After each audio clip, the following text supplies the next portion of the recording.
Hey there, all you gods and goddesses. Welcome to Stories Under the Moonlight. This is a introduction video, and I'm just gonna be answering a few questions that are from the BookTube Newbie tag questions. I'm not gonna answer all of them just because some of them kind of overlap, and we'd be stuck here for 30 minutes. 30 minutes, because I actually answered all the questions thoroughly on in the notebook. So we'd be here for a long time. But no worries. If you guys have any additional questions for me, or later on through other videos I'll answer more questions most likely, or come back to some that I didn't answer.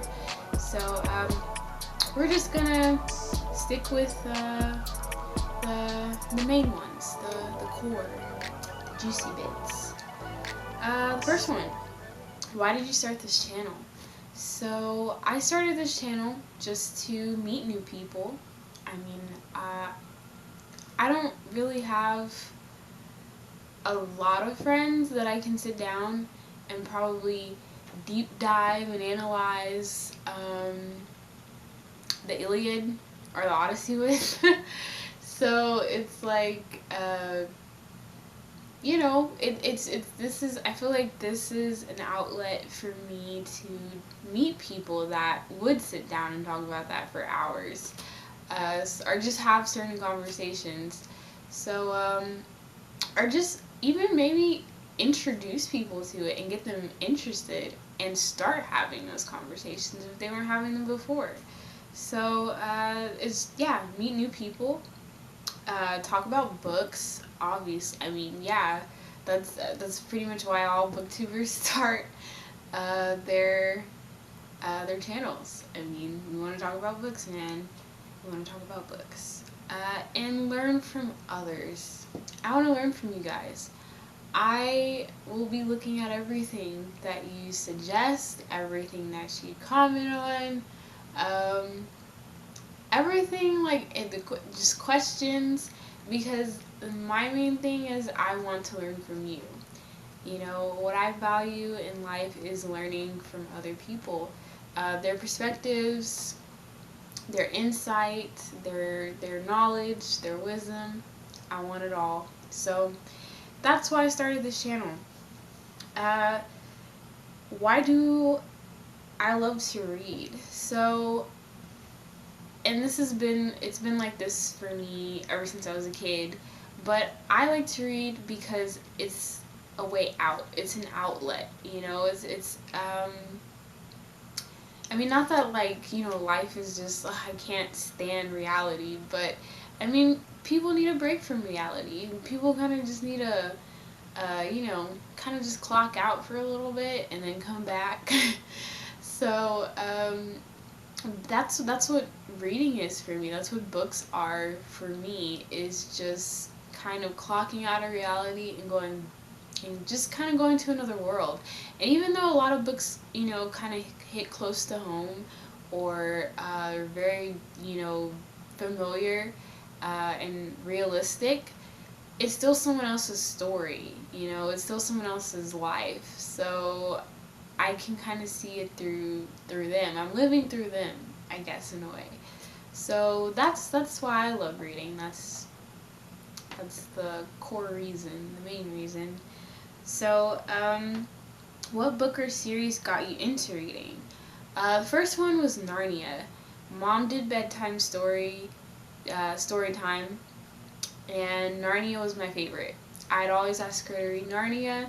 It was Narnia or nothing. So, it was Narnia. And then the second one I would say was Magic Treehouse. I had a math teacher in second grade, Mr. Lee. Shout out to you. If you ever see this video, I love you. He would have story time at the end of class, ironically, math class. And we'd read all of the Magic Treehouse books. I still have some. I have a lot of the Moonlight books I would go and buy after he would finish reading them, so I could reread them. So Magic Tree House is definitely the second book or series that got me into reading.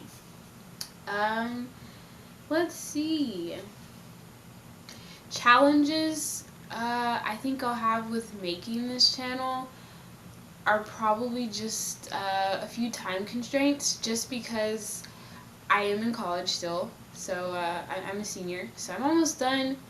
I'm almost there, in the words of Princess Tiana, but not quite, not quite.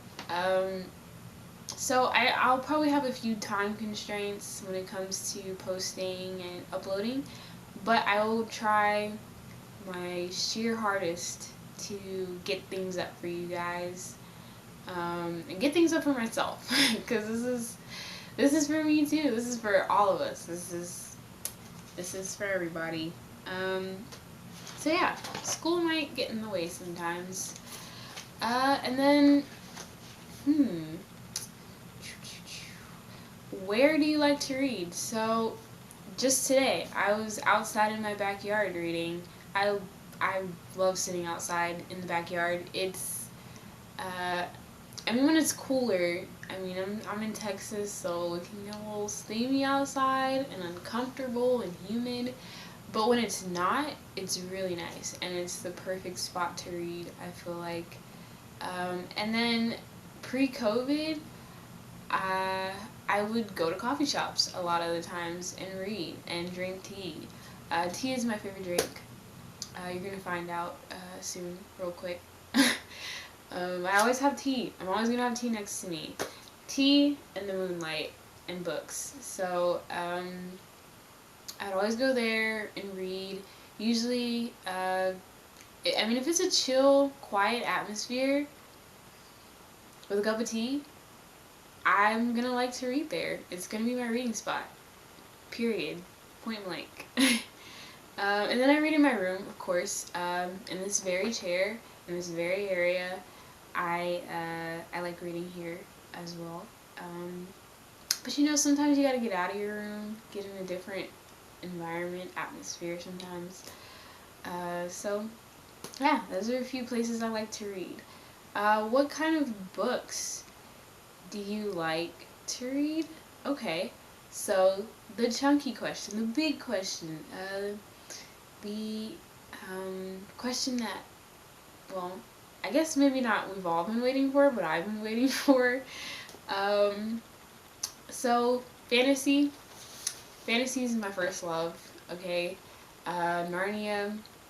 It did things to me. Okay, I think it was Aslan, because I was into lions when I was little. Lion King. Went to the Broadway show. Had the bed set, whole 9 yards. But anyways, fantasy is definitely a large chunk of my collection of books. It's the main thing. It's the main thing I pick up at bookstores or order.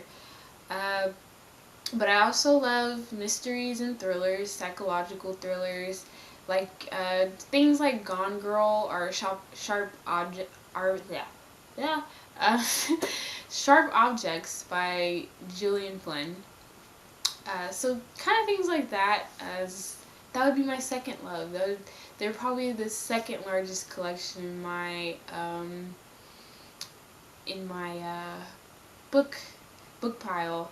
So yeah, just mystery, horror, and psychological thrillers. Yes. And then classics. So you will be getting a lot of Great Expectations, Wuthering Heights, Pride and Prejudice, all that. You're gonna get those because I love classics. It's just something about them. It's just, I mean, I'm into history. I'm a history buff, so it's like you have the kind of historical parts within classics, and then you have just the beauty of I guess a different, older mindset, if that makes sense. So I do have a lot of classics in my arsenal, and let's see. I think, yeah, that's pretty much my main, that's the main three, the big three. I have poetry, but I have a very conflicted relationship with poetry, as I've heard many people do, but I have kind of started appreciating it as I've gotten older. So do have a few poetry books. I do prefer to uh, go watch it than read it, but you know, um, I have them. They're there. So I mean, if you guys would want poetry reviews or discussions, I'm totally down with that. It's gonna be a bit of a struggle. And then nonfiction. I have nonfiction. I have a lot of nonfiction books, biographies, just history. If it's nonfiction, it's probably a history book or a biography that I have. So, like, I have things, I have Michelle Obama, I have hers, Becoming Michelle, I have Alexander the Great, biographies on him, Ida B. Wells, so all that good stuff. So I will have videos on that too. So it's a pretty wide range. There's not a lot I won't read, maybe except for romance. I don't got a lot of romance books, probably one or two. It's just, romance hasn't always been a big thing with me, but I'm starting to get into it. You know, in the future, we might get a bigger pile. But we'll see. Who knows? But just, that's all the questions, really, that, I have for you guys for now, of course. I mean, there will be more questions. I'm positive, of course, more questions. But before I let you go, I'll tell you what's coming up, or things that I'll have up, you know, soon, or probably now, or at least, or soon. So I'll have here's some of the playlists that I'll have. I'll have the Toni Trails, which is basically all Toni Morrison books. Toni Morrison book reviews, Toni Morrison discussions. She is one of my favorite authors. I wanted to do a challenge because I've kind of skipped around her kind of collection. All the books she's written, I've kind of skipped around. So this summer, I told myself that I would read every single one of her books in order. So starting with The Bluest Eye, and going all the way to the bottom. So I'll see you guys next time. I'm gonna miss y'all. Sleep tight and don't let the bed bugs bite.